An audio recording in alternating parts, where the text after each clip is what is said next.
देश की नई सरकार बनने में बस कुछ ही दिन बचे हैं। चुनाव प्रचार की गहमा गहमी के बीच राजनीतिक पार्टियों के नेता अपना एजेंडा बताने पहुंचेंगे एबीपी न्यूज के न्यूज रूम में नेताजी में आज हमारे खास मेहमान हैं बीजेपी के कद्दावर नेता शाहनवाज हुसैन। न्यूज रूम में नेताजी। शाहनवाज हुसैन यानी बीजेपी का सबसे बड़ा मुस्लिम चेहरा। आज हम उनसे अपने इस खास कार्यक्रम में उन सवालों के जवाब जानेंगे जो देश के लोग जानना चाहते हैं। हम उनसे पूछेंगे कि आखिर मुसलमानों को वो कैसे समझाएंगे कि मोदी को पीएम बनाने के लिए वो बीजेपी को वोट करें। देश भर में घूम घूम कर मोदी तरह तरह की टोपियां पहन लेते हैं, लेकिन सद्भावना यात्रा में मोदी ने टोपी पहनने से क्यों इनकार किया? बीजेपी मुसलमानों को टिकट देने से परहेज क्यों करती है? क्या मोदी सुषमा और आडवाणी जैसे नेताओं की नाराजगी को भी नजरअंदाज कर देते हैं?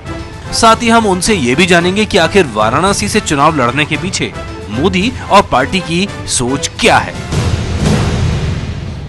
तो हमारे खास मेहमान आज न्यूज रूम में नेताजी में हैं बीजेपी के राष्ट्रीय प्रवक्ता शाहनवाज हुसैन साहब। शाहनवाज हुसैन पार्टी के वरिष्ठ नेता हैं, भागलपुर से सांसद हैं और आपको बता दें उनको इस बार टिकट भी भागलपुर से मिला है लोकसभा का। स्वागत है शाहनवाज जी आपका। आइए हमारे साथ और आपके साथ सवाल जवाबों का सिलसिला हमारा होगा और बीजेपी का 272 प्लस मिशन आप लोग कैसे पूरा करेंगे उस पर भी आपसे बातचीत करेंगे।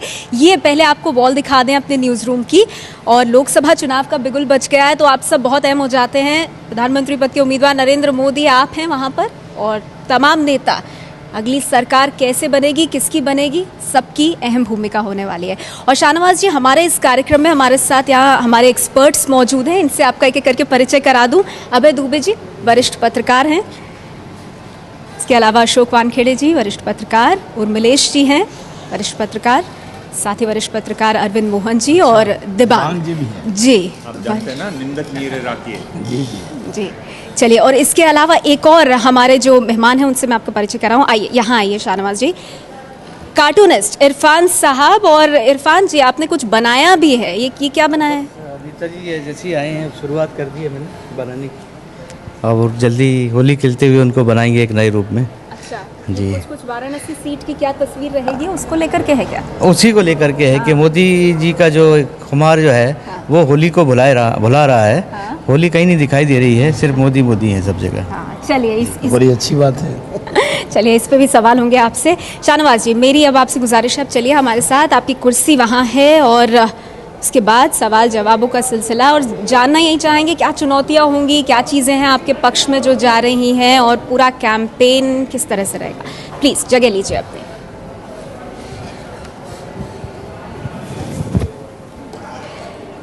तो शाहनवाज जी हमारे खास मेहमान आज हमारे साथ हैं आप न्यूज़ रूम में नेताजी में। मेरा पहला सवाल आपसे इससे पहले कि हम अपने एक्सपर्ट्स के पास जाएं वो ये है कि इन चुनावों में आप मुसलमानों को क्या कहेंगे, वो क्यों वोट दें नरेंद्र मोदी को?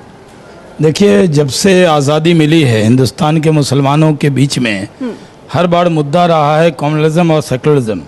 इस बार मुद्दा बदला है। हिंदुस्तान के मुसलमान भी चाहते हैं कि वो तरक्की के रास्ते पर आगे बढ़ें। हम उनको डेवलपमेंट के मुद्दे पर चुनाव में ले जाएंगे। इस बार का चुनाव विकास के मुद्दे पर होगा। इस बार का चुनाव इस देश की तरक्की के मुद्दे पर होगा।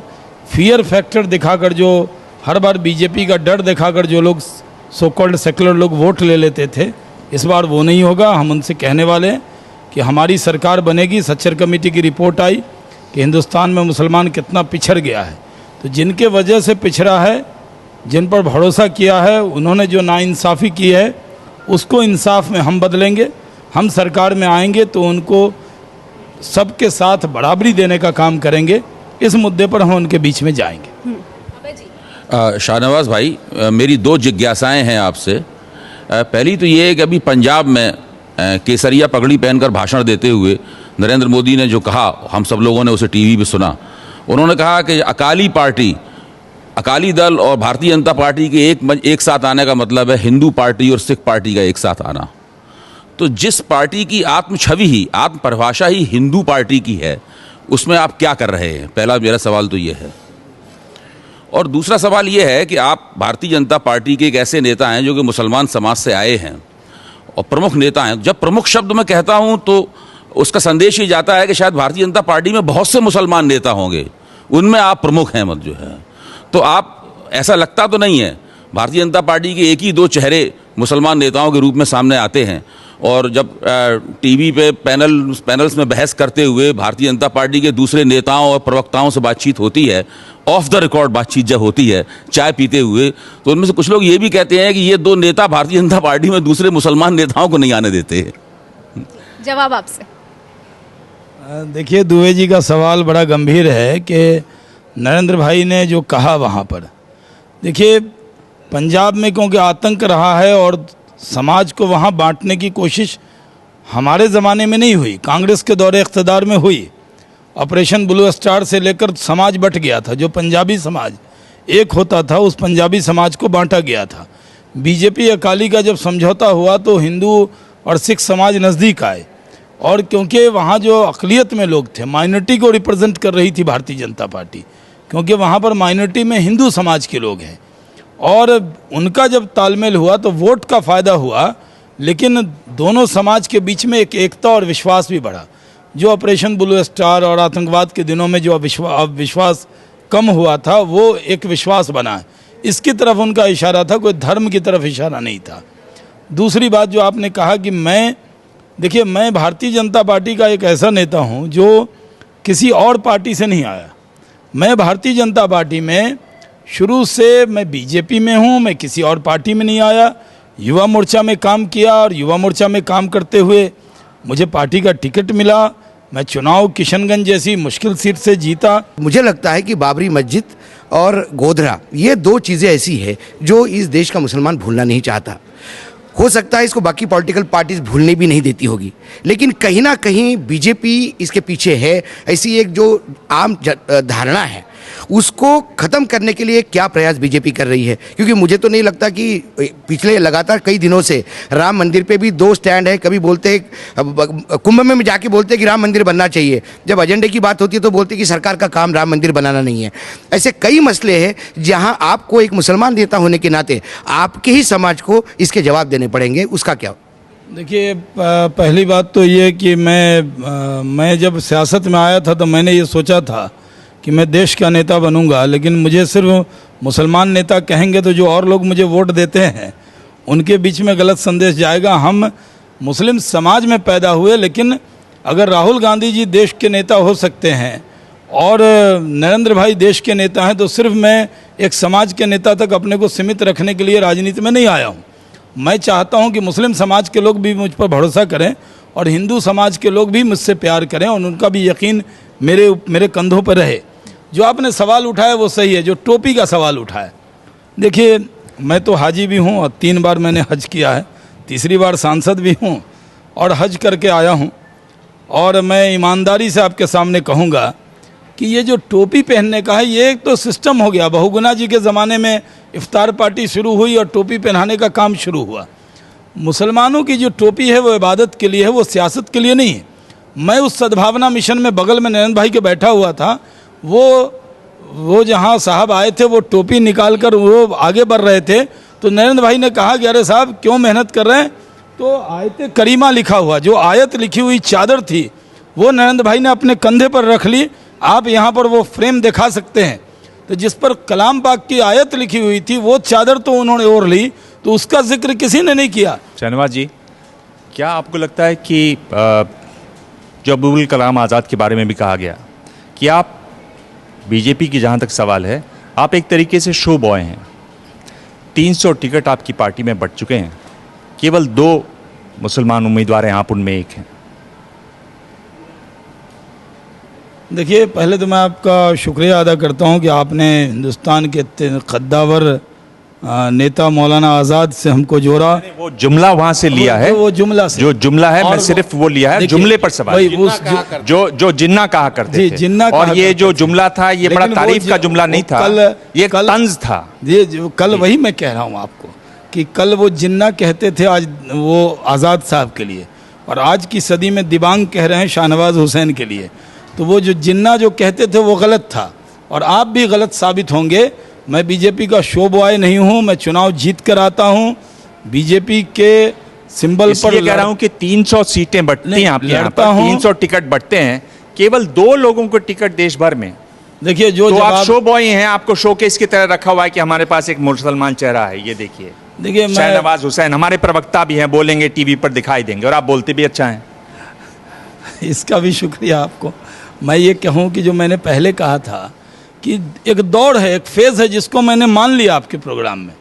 ये जो आपका प्रोग्राम है न्यूज़ रूम में नेताजी, उसमें मैंने माना कि 60 साल में आज़ादी के बाद मुसलमानों के सामने हर मर्ज की वजह बीजेपी बता दी जाती थी। पिछड़ों की राजनीति के एक तरफ उनको आप प्रतीक बता रहे हैं। पहले आप कहते थे जात पात नहीं हम करते, हम सिर्फ हिंदू राष्ट्रवाद करते हैं, लेकिन आप उनको आप ओबीसी का नेता बता रहे हैं। लेकिन आपने मंडल के खिलाफ कमंडल की राजनीति को आजमाया इस देश में।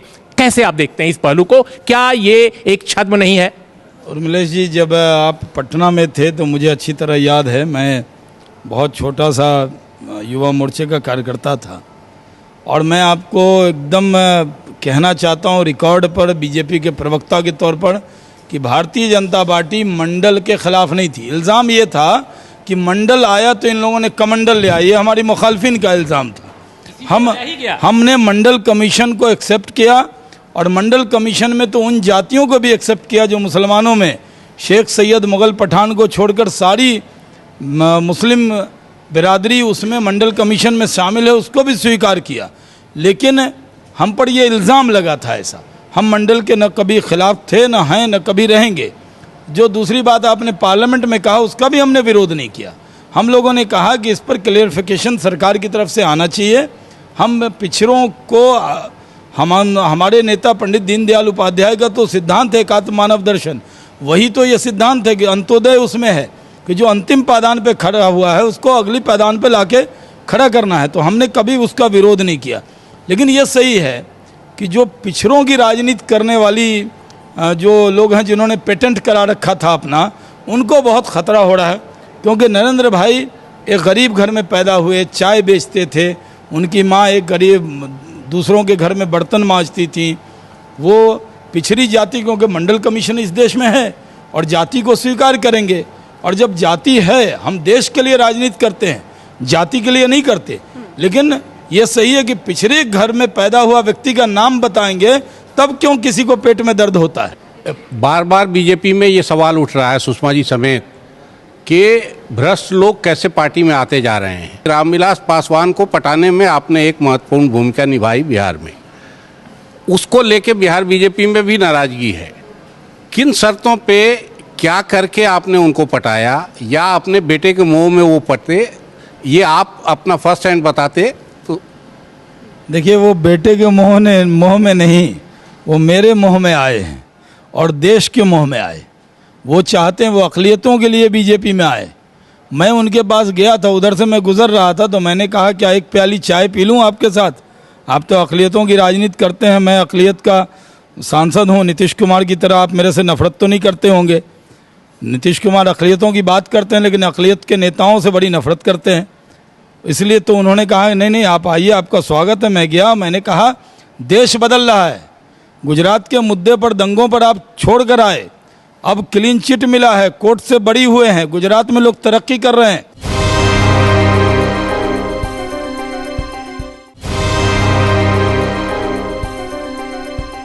नरेंद्र मोदी वाराणसी से लड़ रहे हैं, वजह इसकी हम जानेंगे आपसे, लेकिन उससे पहले इरफान साहब ने यहाँ एक कार्टून बनाया है। इरफान जी, देखिए, इसमें दिखाया है कि क्योंकि स्टूडियो के अंदर हमारे शाहनवाज जी हैं, तो वो किस तरह से नेतृत्व कर रहे हैं इस बात का कि सारे बीजेपी वाले लोग जो हैं वो सिर्फ होली है की जगह पर मोदी है, सिर्फ हर जगह पर मोदी चल रहा है। तो होली का नारा जो है अब मोदी में बदल चुका है। ये सीन इसमें मैंने दिखाने की कोशिश की। नरेंद्र मोदी के खिलाफ क्या कांग्रेस पार्टी केजरीवाल को खड़ा कर सकती है? संकेत पूरे मिल रहे हैं आम आदमी पार्टी से कि वाराणसी पर टक्कर मोदी को केजरीवाल दे सकते हैं। देखिए, आपके सवाल में मेरा जवाब है, अरविंद केजरीवाल कांग्रेस के एक खिलौने हैं। जो कहते हैं ना, जितना चाबी भरे राम जी उतना चले खिलौना। तो जो कांग्रेस करेगी, अगर अरविंद केजरीवाल न्यूज़ से गायब हैं और अब मीडिया वाले को कह रहे हैं कि जेल भेज देंगे न्यूज़ नहीं दिखाओगे, तो वो इसलिए वो कोशिश करेंगे, अगर खबर में रहना है तो उनको सलाह दे दीजिए कि वो नरेंद्र भाई को जब तक गाली देंगे तभी खबर में आएंगे। तो वो नरेंद्र भाई को गाली दे के चुनाव लड़के खबर में बने रहने के लिए ये काम कर सकते हैं। आखिरी सवाल, चुनावी माहौल है, जिस तरह का चुनाव हो रहा है, कौन सा गाना आपको आजकल सबसे ज्यादा याद आता है? देखिए अब तो गाने की जगह नारा कान में ज्यादा आ रहा है। कौन सा नारा इस बार चलेगा बहुत? देखिए मैं ये जो आपका प्रोग्राम था इसमें पहले फिल्म स्टार आते थे, यानी पहली बार ये प्रोग्राम मैं शूट कर रहा हूँ, इसमें रियल लाइफ के लोग आते थे, हीरो हीरोइन, और मैं रियल लाइफ का एक छोटा सा वर्कर आया हूँ। तो हम गाने उन्हें, हम अमर सिंह नहीं है जो हर बात पे आपको गाना सुना दे। नारा जो उछलेगा इस बार बहुत, इस बार जो नारा है, इस बार जो हम लोगों ने नारा बनाया है कि देश के विकास के लिए भाजपा का साथ दें, इंडिया फर्स्ट। इंडिया फर्स्ट गाना आप ही गा रहे थे, जितनी चाबी भरी नाम ने उतना चले खिलौना, वो भी एक गाना, इसलिए मैंने गाना पूछा। नहीं गाना नहीं है, वो मुहावरा बताया मैंने। चलिए शाहनवाज हुसैन जी, बहुत बहुत शुक्रिया आपका हमारे साथ जुड़ने के लिए। देश के प्रतिष्ठित इतने, जब मैं और उर्मिला जी तो मेरे पैदा होने से पहले ही पत्रकार बड़े बन गए थे, तो इतने बड़े बड़े पत्रकारों के सामने आपने मुझे फेस करने का मौका दिया, तो उसके लिए मैं शुक्रिया अदा करता हूँ। चलिए बहुत बहुत शुक्रिया शाहनवाज हुसैन जी आपका। न्यूज़ रूम में नेताजी में आज के लिए इतना ही। कई सवालों के जवाब मांगे गए और देखना ये होगा कि 272 प्लस का मिशन जो बीजेपी लेकर चली है, इस पर कितने और कहां तक सफलता पा पाती है बीजेपी और नरेंद्र मोदी।